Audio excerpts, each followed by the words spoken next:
0853 ইয়াতে গীতাৰ্থৰ phone number আছে আমি এবাৰ অন কেমেৰা গীতাৰ্থলৈ ফোন লগাই দেখুৱাম আপোনালোকক এবাৰ দেখুৱাই দিব 1000 টকা আছিলে 1000 টকাটো তেওঁ গম পায় মুছত আছিলে বুলি তেওঁলোকৰ ল'লে পইচা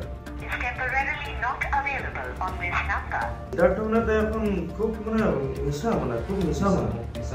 আপুনি চাই আছে ইণ্ডিয়াটোতে নৰ্থ ইষ্ট অসমৰ ৰাণা গগৈ এগৰাকী জুবিন অনুৰাগী জুবিন ক্ষেত্ৰত আহি বিপদত পৰিব লগা হ'ল সৰু লখিমপুৰৰ পৰা তেওঁ পদযাত্ৰা কৰি আহিছিল আৰু তাৰ পাছতে কিয় বিপদত পৰিব লগা হ'ল আমি সেই কথাষাৰ গম পাইছিলোঁ মানস ৰবীন কণ্ঠশিল্পী মানস ৰবীনৰ ফেচবুকৰ জৰিয়তে মানস ৰবীনে এটা পোষ্ট কৰিছিল এগৰাকী যুৱকৰ কথা তেওঁ উল্লেখ কৰিছিল বেনুধৰ শইকীয়া নামৰ এগৰাকী যুৱকৰ কথা উল্লেখ কৰিছিল আৰু সেইগৰাকী ব্যক্তিক বিপদৰ পৰা উদ্ধাৰ কৰিছিল মানস ৰবীনে আমি সেই ফেচবুক পোষ্টৰ জৰিয়তে যি জানিব পাৰিছিলোঁ আৰু বেনুধৰ শইকীয়াৰ সৈতে আমি যোগাযোগ কৰিলোঁ বৰ্তমান বেনুধৰ শইকীয়া গুৱাহাটী মহানগৰীতে আছে আৰু তেওঁৰ সৈতে আমি সকলোবিলাক কথা জানিবলৈ চেষ্টা কৰিম তেওঁ কেনেকৈ বিপদৰ সন্মুখীন হ'ব লগা হ'ল জুবিন ক্ষেত্ৰত আহি মোৰ লগত আছে বেনুধৰ শইকীয়া হয় আপুনি কেতিয়া আহিছিল লখিমপুৰৰ পৰা মই 9 নৱেম্বৰ দেওবাৰ ৰাতিপুৱা 8 বজাত লখিমপুৰৰ পৰা ওলাই আহিছিলোঁ কেতিয়া পালেহি পাইছোঁ আপোনাৰ ৰাতিপুৱা ধৰক জুবিনদাৰ বাৰ্থডে আছে মই ৰাতি 9টা 3:25 পাইছোঁহি আহি আপুনি অকলে আহিছিলে না কোনোবা আহিছিল মোৰ লগত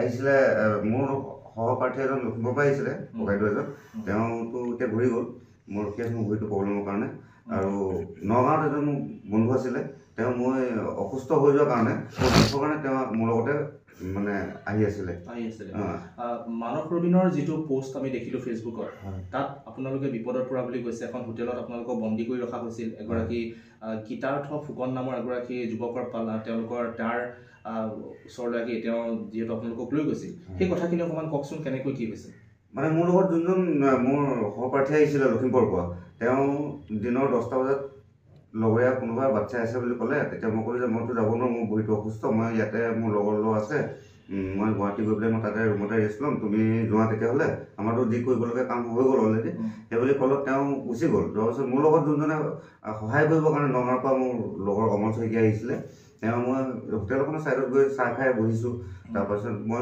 গুৱাহাটীৰ আহিম আৰু এনেকুৱাতে এজন গীতাৰ্থ ফুকন বুলি কোৱা যিজন ব্যক্তি তেওঁ মোৰ ওচৰ চাপি আহিলে আহি ক'লে আপুনি লখিমপুৰৰ খোজকাঢ়ি আহিছে মই বোলো হয় আপুনিতো বহুত অসুস্থ হৈ আছে গতিকে আমাৰ ইয়াত জুবিনদাৰ অনুৰাগীসকলে দূৰণিৰ পৰা যিবিলাক মানুহ আহিছে খোজকাঢ়ি আহিছে চাইকেল লৈ আহিছে তেওঁলোকৰ কাৰণে আমি হোটেল ঠিক কৰা হৈছে গতিকে আপুনি হোটেললৈ ব'লক আপোনাক তাতে ৰেষ্ট ল'বলৈ আপোনাক সুবিধা কৰাই দিম তেওঁ মই বোলো তেতিয়া হয় নেকি হ'ব তেতিয়াহ'লে যাম তেওঁ মোৰ লগৰজনে ক'লে তেতিয়া আপুনিও ব'লক অকণমান দেৰি তাত ৰেষ্ট লৈ আমি গধূলি সময়ত ওলাই দিম সেই বুলি ক'লোঁ কোৱাৰ পাছত তেওঁ ৰাস্তাটো ইটো পাই ট্ৰেফিক পুলিচ আছিলে তেওঁ পাৰ হৈ গুচি গ'ল গৈ পেলাই এজন ট্ৰেফিকৰ লগত কি কথা পাতিলে আমাৰ ফালে দেখাই পেলাই এনেকৈ কথা পাতিলে ট্ৰেফিকজনে এখন মালটনা মানে মেজিক গাড়ী ৰাখি দিলে ৰাখি দিয়াত তেওঁ মোক হাতত ধৰি পাৰ কৰি নি গাড়ীখনত বহাই লৈ গ'ল আপোনাৰ ফেক্টৰীত ডে নাইট বুলি যিখন হোটেল তালৈ লৈ গ'ল লৈ গৈ তাত তেওঁ ভোটাৰ কাৰ্ডটো দি পেলাই নি হোটেল বুক কৰিলে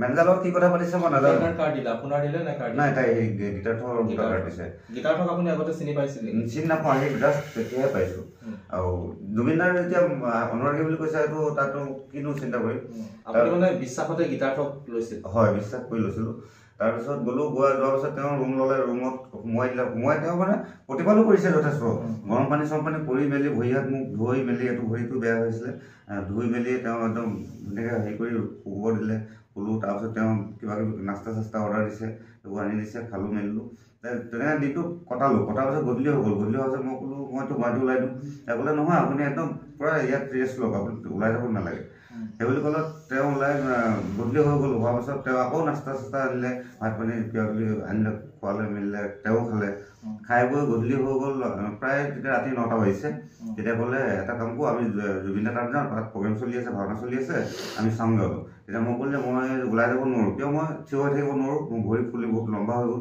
বিষাইছে গতিকে মই ৰেষ্ট লৈ থাকোঁ ৰুমতে আপুনি যাওক সেই বুলি ক'লোঁ গীতাৰ্থক ক'লোঁ গীতাৰ্থই মোৰ লগৰ যোনটো অমল আছিলে মোৰ লগত তাক লগত লৈ পেলাই দুইটা গুচি গ'ল যোৱাৰ মই ৰুমত ৰেষ্ট লৈ পঢ়ি আছোঁ তেওঁলোকে ৰাতি 2টামান বজাত আহি ঘূৰি আহিলে অহাৰ পাছত ৰুমত থকাৰ পাছত ৰাতিপুৱা 7টা বজাত মই উঠি গা চা ধুলোঁ ধুই ৰেডি হৈ মই সিহঁতক ক'লোঁ যে তোমালোকে ইয়াতে কি কৰা মই কিন্তু মোৰ লগৰটো এইটো প্ৰাঞ্জল শইকীয়া তাৰ ৰুমত যাওঁ মই অলপ মেডিকেল পাব লাগিব সেইটো তেতিয়া ক'লে ৰ'ব না 11 বজালৈ আপোনালোকৰ ৰুম আছে 11টা বজাত ধুনীয়াকৈ ওলাই গুচি যাম সেই বুলি ক'লে। তাৰপৰা 10:30 বজালৈকে ৰখিলোঁ। 10:30 বজাত তেওঁ উঠিলে, উঠি ফ্ৰেছ ফ্ৰেছ হৈ ক'লে যে হেৰি তোমালোক ইয়াতে ৰখা, মই হোটেলত পে'মেণ্টটো কৰিব লাগিব, গতিকে মই জুবিন ক্ষেত্ৰত গৈ মই পে'মেণ্টটো লৈ আহোঁ, তোমালোক ইয়াতে ৰখা। তাৰ হোটেলৰ মেনেজাৰকো তেওঁ সেই বুলিয়ে ক'লে বুলি কৈছে মেনেজাৰজনে, যে মেনেজাৰ কৈছে অকণমান মোৰ দেৰি হ'ব পাৰে, এইকেইজন ইয়াতে থাকক, মই পে'মেণ্টটো লৈ আহোঁ। তাৰপিছত পে'মেণ্ট হৈ গ'ল 7,000 টকা বিল উঠাই দিলে তেখেতে।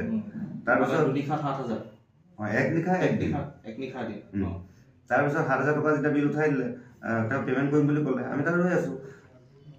ক্ৰমান্বয়ে টাইম বাই টাইম গৈ আছে। যেতিয়া 1 ঘণ্টা হৈ গ'ল, 1 ঘণ্টাত মোৰ মানে অলপ সন্দেহ উপজি গ'ল যে 1 ঘণ্টাটো নালাগে তাৰ পৰা আপ ডাউন কৰিব লাগে। সেইকাৰণে আমি দুজন মানে ফচি আছোঁ, মোৰতো দেহাটো অসুস্থ হৈ আছে।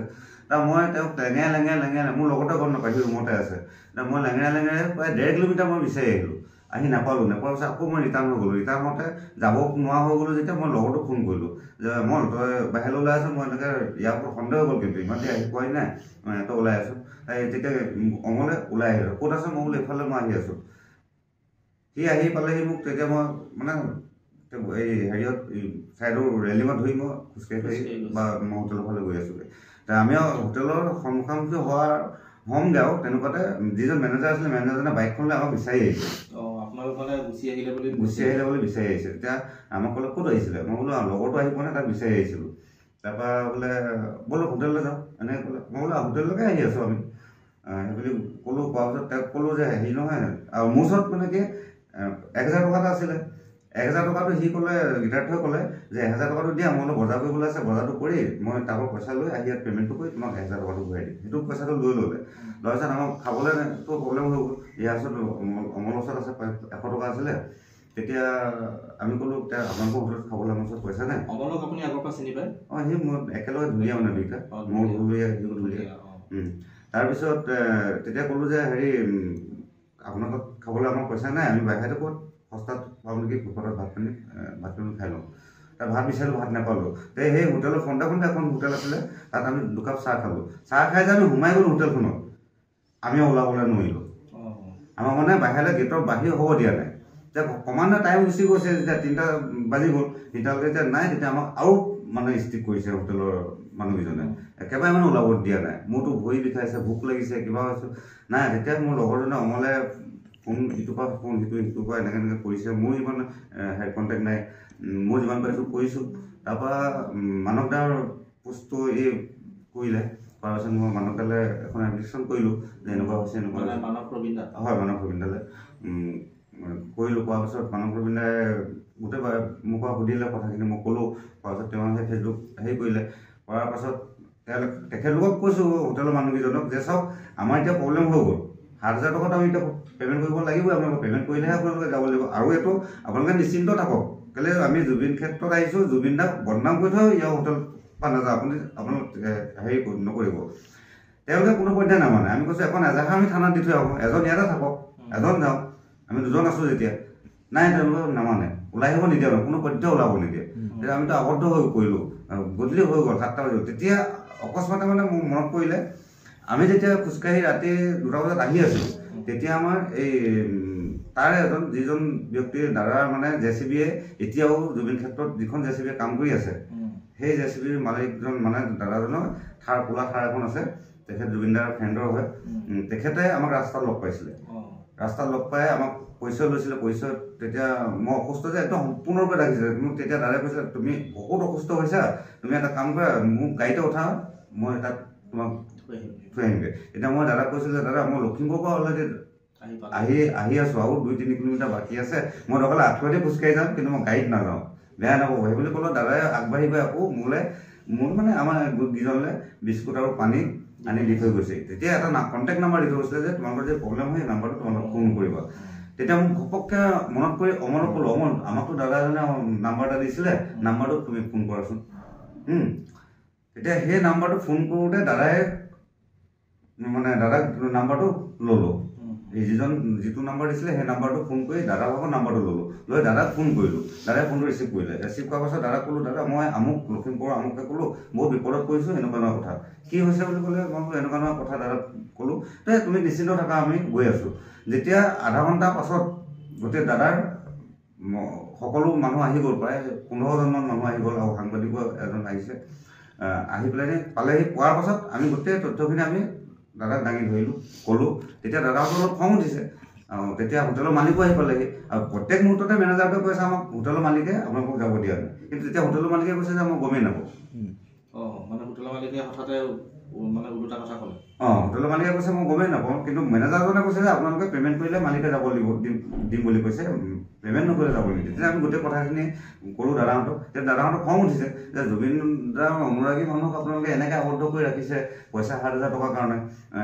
ইমান মানুহে হেল্প কৰি আছে, কিন্তু আপোনালোকে কি হয় দুজন মানুহক ইমান হাৰাশাস্তি কৰিছে, দিনটো খোৱা নাই বোৱা নাই।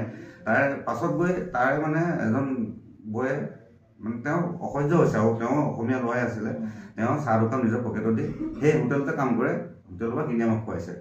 তাৰ যাবৰ সময়ত এজন তাৰে মেনেজাৰ নহয়, তেওঁ মানে গোটেই চোৱা চিতা কৰি হেৰিটো তেওঁ ওলাই আহি পেলাই আমাক কৈছে কি খাব, মানে কি খাব মানে এতিয়া গধূলি হ'ল কি খাব ন।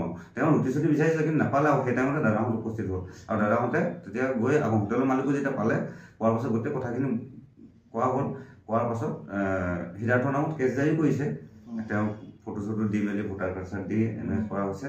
আৰু ৰাতিটো আমাক হোটেলৰ মালিকে আকৌ ৰাখিলে সেইটো ৰুমতে, ৰাখি খোৱা বোৱা ধুনীয়াকৈ দি ৰাতিও খবৰ খাতিও লৈছে। লোৱাৰ পাছত ৰাতিপুৱা আমি আজি 9 বজাত আমি তাৰ পৰা ওলাই আহি মানে এতিয়া আপোনালোকক উদ্ধাৰ কোনে কৰিলে? মানৱ প্ৰবীণ দাই কৰিলে নে যিগৰাকী ব্যক্তি আপোনালোকক আধা ৰাস্তাতে লগ পাইছিলে, আধা বাটত লগ পাইছিলে? মানৱ দাইতো অলৰেডি পুৰা আমাক উদ্ধাৰ কৰিবৰ কাৰণে হেৰি কৰি দাদাহঁত যেতিয়া পাইছে তেতিয়া এই অমলৰ ফোনলৈ মানৱ দাই ফোন কৰিছে। মানৱ দাই অলৰেডি আমাৰ হোটেলৰ হেৰি লৈ ল'লে, চব ল'লে যে পইচা ভৰাই দিম বুলি। আৰু তেখেতে পইচা ভৰাই দিম ক'লে জাষ্ট ফোনটো কৰিছে, দাদাহঁতো গৈ পালেগৈ। পালেগৈ। তেতিয়া আমি ক'লোঁ যে পইচা দাদা ভৰাই দিব নালাগে, আমাৰ এনে দাদাহঁত আহি পালেহি। গতিকে আমি উদ্ধাৰ যেতিয়া হ'লোঁ আকৌ পইচাটো কিয় দিব লাগে। এতিয়া অমল বুলি যিগৰাকী আপোনাৰ বন্ধু আছিলে, তেওঁ নগাঁও নে লখিমপুৰ? না, তেওঁ অৰিজিনেল ঘৰ নাৰায়ণপুৰ। তেওঁ ইয়াতে মিউজিক কৰে। তেওঁ আপোনালোক দুয়োগৰাকী লখিমপুৰৰ পৰা খোজকাঢ়ি আহিছিলে? নহয়, তেওঁ লখিমপুৰৰ পৰা অহা নাই। তেওঁ মই আহি পেলাই মানে তেওঁৰ ৰুমত এক ৰাতি জিৰণি লৈছিলোঁ নগাঁও। তেতিয়া মোক স্বাস্থ্যটো যে অসুস্থ হৈছিলে, তেতিয়া মই আহি যেতিয়া আধা ৰাস্তা পোৱাৰ পাছত তেওঁ আকৌ গাড়ীয়েদি আহি পেলাই মোক হেল্প কৰিলে। আৰু আপোনাৰ লগত যিগৰাকী বন্ধু লখিমপুৰৰ পৰা আহিছিলে তেওঁ ক'লৈ গ'ল? তেওঁ সেই লগৰীয়া ৰৈ আছে বুলি ক'লো, বয়সস্থ মানুহ আছিলে। মই ক'লো তেওঁ ভাগৰ লাগিছে চাগে, আৰু ইয়াত অলৰেডি আমি দুজন পালোহি, চব কাম বন কৰিলোঁ। পাছত তেওঁ যাওঁ বুলি ক'লে। মই দাদা আপুনি যাওক, আপুনি কিন্তু যাওকহে যাওক, মোক আপোনাৰ ঘৰলৈ ফোনটো লগাই দিয়ক, মই ঘৰত কৈ দিওঁ কথাটো। তেওঁ ঘৰলৈ ফোন লগাই দিলে ককাই বোলে। তেতিয়া মই ক'লোঁ দাদা এই ককাইটো যাওঁ বুলি কৈছে, আৰু মই আজি নাযাওঁ, মই ৰখিম, গতিকে ককাইটো যাওঁ বুলি কৈছে, পঠাই দিছোঁ দেই। এতিয়া ক'লে হ'ব পঠাই দিয়া, এনেকৈ ক'লে। তাৰমানে জুবিন ক্ষেত্ৰৰ পৰা আপোনালোকে বিদায় ল'লে। তাৰপিছত অমলৰ সৈতে আপুনি গীতাৰ্থৰ ৰোষত পৰিলে। তাৰ পাছতে আপোনালোকে হোটেললৈ গ'ল, হোটেললৈ গৈ পেলাই সেয়া বিপদ হয়। তাৰপিছত গীতাৰ্থক যোগাযোগ কৰি আছিলে নে আপোনালোকে? গীতাৰ্থই যোনটো নাম্বাৰ হোটেলত দিছিলে সেই নাম্বাৰ এতিয়া ফোন মাৰিছোঁ, নাই, চুইচ অফ। এবাৰ লগাব নেকি আমাক অন কেমেৰা আমাৰ লগাই দেখুৱাব নেকি গীতাৰ্থ? লগাই দেখাব। আমি ನಂಬರ್ನಲ್ಲಿ ಇನ್ಕಮಿಂಗ್ ಕರೆಗಳ ಸೇವೆ ತಾತ್ಕಾಲಿಕವಾಗಿ ಲಭ್ಯವಿಲ್ಲ. इस नंबर पर इनकमिंग कॉल सेवा अस्थायी रूप से उपलब्ध नहीं है। গতিকে গীতাৰ্থ ফুকন এগৰাকী কেনেকুৱা এগৰাকী ব্যক্তি, ইয়াৰ পৰাই আচলতে জানিব পৰা গ'ল। এগৰাকী অচিনাকি ব্যক্তি, সেই অচিনাকি ব্যক্তিগৰাকী জুবিন ক্ষেত্ৰলৈ যায় প্ৰথমতে। তাৰ পাছতে সহজ সৰল যিগৰাকী ব্যক্তি তেওঁ চকুত পৰে, সহজ সৰল ব্যক্তিসকলক তেওঁ লক্ষ্য কৰি লয়। আৰু এয়া এবাৰ দেখুৱাম সহযোগী এজনে গীতাৰ্থৰ ফটো চাগে এখন, নহয় জানো? এজন গীতাৰ্থৰ ফটো মই এবাৰ অচিন্তক দেখুৱাবলৈ অনুৰোধ জনাম। এইজন গীতাৰ্থৰ ফটো, শকত আবত এগৰাকী গীতাৰ্থ। আৰু এই গীতাৰ্থই সহজ সৰল যিসকল ব্যক্তি পায় সেই ব্যক্তিসকলক তেওঁ নানান কথা চলেৰে তেওঁ আচলতে এনেকুৱা ধৰণৰ অসৎ কামসমূহ কৰি আহিছে। আৰু বেণুধৰ শইকীয়া নামৰ যিগৰাকী লখিমপুৰৰ এগৰাকী তেওঁ ঢুলীয়া, আৰু লখিমপুৰৰ পৰা জুবিন অনুৰাগী হিচাপে তেওঁ পদযাত্ৰা কৰি আহিছিল। আৰু তেওঁ গীতাৰ্থ ফুকনে তেওঁক আচলতে লুটিলে বুলি ক'ব লাগিব। তেওঁৰ পৰা যিসমূহ টকা ধন আছিলে, হাতত যিসমূহ সাঁচতীয়া ধন তেওঁ লৈ আহিছিলে, সেই ধনসমূহ লৈও তেওঁ উদ্ধাৰ হৈছিল, লৈ গৈছিল। মানে 1000 টকা আছিলে, 1000 টকাটো তেওঁ গম পায় মোৰ ওচৰত আছিলে বুলি, তেওঁৰ পৰা ল'লে পইচা। মই গম নাপাকে তেওঁৰ পৰা ল'লে, তেওঁ গম নাপাকে মোৰ পৰা ল'লে পইচাটো। এনেকুৱাকে সি চিষ্টেমত ল'লে, মানে অমলে হয় নেকি? অমলে হয়। পইচাটো লোৱাৰ পাছত ক'লে যে হেৰি তোমালোক চিন্তা কৰিব নালাগে, মই আহি আছোঁ লগে লগে। আহি আছোঁ বাকী হেৰি পইচা তোমালোকক ঘূৰাই দি আছোঁ সেই বুলি ক'লে কোৱাৰ পাছত আৰু ৰখি আছোঁ এতিয়া পইচাটো নাইকিয়া হ'ব এতিয়া মোৰ লগৰকেইটাৰ পৰা বাৰু সিহঁতে হেল্প কৰিলে পইচা পাতি দিলে চব হেৰি কৰিলে হেল্প কৰিলে কোৱাৰ পাছত আহি আজি ইয়াত পাইছেহি গতিকে ভাগ্য আপোনালোকৰ ভাল ইমানখিনি যে ৰক্ষা হয় নমস্কাৰ মই অমল শইকীয়া মই এজন মিউজিচিয়ান হয় মই ঢোল বজাওঁ মানে প্ৰথমৰ পৰা ক'ব গ'লে কি হ'ল ককাইদেউ লখিমপুৰৰ পৰা খোজকাঢ়ি আহিলে আহোঁতেনে তাৰে মোৰ এজন দাদা আছোঁ তেখেতো মিউজিচিয়ানে হয় নাম দীপক শইকীয়া বুলি কয় তেখেতে ক'লে অমল আমাৰ ইয়াৰ পৰা বেনু খোজকাঢ়ি গৈ আছে মোৰ ভাইটি বেনু গৈ আছে তুমি বাটত থকা মানে যিমানখিনি পৰা সহায় কৰি দিবা সেইমতে তেখেতৰ কথা ৰাখি মই তেখেতলোক আহোঁতে নগাঁৱতো মই থকা খোৱাৰ ব্যৱস্থা কৰি দিছোঁ আপোনাৰ গহপুৰ নাপাওঁতে তেখেতৰ থকা খোৱাৰ ব্যৱস্থা কৰি দিছোঁ তাৰপিছত সেইমতে নগাঁও পোৱাৰ পিছত তেখেতক মানে মই গাইড দি আহিছোঁ সেইমৰ্মে আহি তেখেত ইয়াত পালেহি মই বাৰু পদযাত্ৰাত নাহে মই গাড়ীতে আহিছোঁ আৰু মই ইয়াতে থাকোঁৱেই মানে মই ইয়াতে থাকোঁ সেইখিনি কথা তেওঁ উল্লেখ কৰিছে বাৰু গতিকে এতিয়া গীতাৰ্থৰ বিৰুদ্ধে কি ব্যৱস্থা লোৱা গীতাৰ্থ মানে তেওঁ এখন খুব মানে মিছা মানুহ আৰু তেখেতো এজন গাঁৱৰ সহজ সৰল মানুহ হয় বুলি ভাবিছে আৰু তেখেতৰ হোটেলত নি পেলাই যিখিনি আদৰ সাদৰ কৰিছে মানে কল্পনাৰ অতীত ইমান যে এজন মানুহৰ আঁৰত যে ইমান মানে দুষ্কৃতি এটা ৰূপ যে লুকাই আছে সেইটো আপুনি মই ভাবিব নোৱাৰোঁ সেইমতে তেখেতক নিলে থকা মেলা হৈ গ'ল হৈ যোৱাৰ পিছত তাতে খালে অলৰেডি আপোনাৰ 6,000 মানে 7,000 চামথিং আপোনাৰ হোটেলৰ পে'মেণ্ট হ'ল পে'মেণ্ট হোৱাৰ পিছত তেখেতক আবদ্ধ কৰি থৈ দিলে আহিব নোৱাৰা হ'ল ইতিমধ্যে মই তেখেতৰ লগত যিহেতু মোৰ আছিলেই মোৰ উপায়বিহীন হয় কি কৰিম মই আমাৰ মানে শ্ৰদ্ধা মানস জুবিন ককাইদেউক মই অৱগত কৰিলোঁ যে ককাইদেউ লখিমপুৰৰ পৰা এজন মিউজিচিয়ান জুবিনদাৰ ইয়াতে আহিছিল পদযাত্ৰাৰ গতিকে তেখেত এজন দুষ্কৃতিৰ হাতত পৰি এখন ক্ষেত্ৰী D9 হোটেলত আবদ্ধ হৈ আছে পইচা দিব মানে তেতিয়া মানস জুবিন ককাইদেৱে ঠিক আছে ক'লে তই মোক লিখিতভাৱে দে গোটেই কাহিনীটো বৰ্ণনা কৰি দে তেতিয়া মানস জুবিন ককাইদেৱে আশ্বাস দিলে চিন্তা কৰিব নালাগে ভাইটি সেইমতে তোৰ যিমানটো বিল পে হৈছিলে মই পে'মেণ্ট কৰি তেখেতক উদ্ধাৰ কৰিম তেনে যুগল যোৱাৰ পিছত ফটককৈ মোৰ মাথাত খেলালে যিহেতু মানুহজন আবদ্ধ হৈ আছে লঘোণাভোকে আছে তেতিয়া মানে তাৰে এজন জুবিন অনুৰাগী হয় আপোনাৰ তেখেতৰ নামটো আছে কুশল বড়ো তেখেতৰ মানে জুবিন সমাধিৰ ক্ষেত্ৰত যিমানখিনি মাটি পেলোৱা চাফাই মানে কৰিছিলে জেচিবি দি তেওঁ ব্যক্তিগতভাৱে কৰি দিছিলে লাষ্টত সেইখিনি কথা ইতিমধ্যে তেওঁ উল্লেখ কৰিছে গতিকে তেওঁক এই চেগতে অশেষ ধন্যবাদ দিছোঁ এই ক্ষেত্ৰতে আমাৰ শ্ৰদ্ধা মানস জুবিন ককাইদেউ আৰু কুশল বড়ো ককাইদেউ আমাৰ ফালৰ বহুত আন্তৰিক শুভেচ্ছা জ্ঞাপন কৰিছোঁ লগতে তেওঁলোকৰ দীৰ্ঘায়ু জীৱন কামনা কৰিছোঁ গীতাৰ্থ ফুকনৰ বিৰুদ্ধে কোন থানা দিয়া হৈছে যাৰ আপোনাৰ ক্ষেত্ৰত দিয়া হৈছে আৰক্ষীয়ে বৰ্তমান তদন্ত কিমান গতিত আগবাঢ়িছে জনাইছে গম পোৱা নাই আৰু আপোনাৰ যোনটো সোণাপুৰৰ আপোনাৰ যোনখন কমিটি আছে জুবিনদাৰ সমাধিৰ ক্ষেত্ৰত তেখেতলোকে ইয়াৰ ওপৰত ব্যৱস্থা লৈছে গীতাৰ্থ ফুকন ক'ৰ হয় আপোনালোকে গম পায় নেকি এনে তাৰ পৰা আপোনাৰ আইটি চাউণ্ডটো আজাৰা আছে তাত হয় আগতে কেতিয়াও গীতাৰ্থ ফুকনক আপুনি দেখা নাই নাই আৰু তেখেতৰ কিন্তু তেখেত আপোনাৰ 16-17 চনত জুবিনদাৰ লগত আছিলোঁ বুলি কৈছিলে হয় নেকি কিন্তু আজিলৈকে দেখা সাক্ষাৎ হোৱা নাই আৰু এয়া আমি আপোনালোকক দেখুৱালোঁ লখিমপুৰৰ এগৰাকী যুৱক অনুৰাগী সহজ সৰল এগৰাকী অনুৰাগী বেনুধৰ শইকীয়া তেওঁ ঢোল বজাই ইতিমধ্যে গোটেই কাহিনীটো অৱগত কৰিছে আৰু আনফালে অমল নামৰ যিগৰাকী যুৱক তেওঁ নগাঁৱৰ হয় দুয়োগৰাকী আহি আচলতে কেনেকুৱা ধৰণৰ এটা বিপদৰ সন্মুখীন হ'ব লগা হ'ল সেই কথা ইতিমধ্যে উল্লেখ কৰিলে গতিকে গীতাৰ্থ ফুকনৰ বিৰুদ্ধে এতিয়া ব্যৱস্থা গ্ৰহণ কেতিয়া হ'ব সেয়া কিন্তু লক্ষণীয় হৈ পৰিছে আৰু গীতাৰ্থই পূৰ্বতেও এনেকৈ মানুহক আচলতে নিজৰ কথাৰ চলেৰে অন্যান্য কিছু কাম কৰি আহিছে নেকি বা এনেকুৱা ধৰণৰ কাম কৰি আহিছে নেকি সেয়াও কিন্তু এক লক্ষণীয় গতিকে আৰক্ষীয়ে এইগৰাকী গীতাৰ্থ ফুকনক ধৰি ব্যৱস্থা গ্ৰহণ কৰাটো অতি জৰুৰী হৈ পৰিছে গতিকে আমি আপোনালোকক সবিশেষ জনালোঁ আৰু মোৰ সৈতে আজি উপস্থিত আছিল অচিন্ত পতংগীয়া আৰু আপোনালোকে চাই থাকিব ইণ্টাৰনেট নৰ্থ ইষ্ট অসম ধন্যবাদ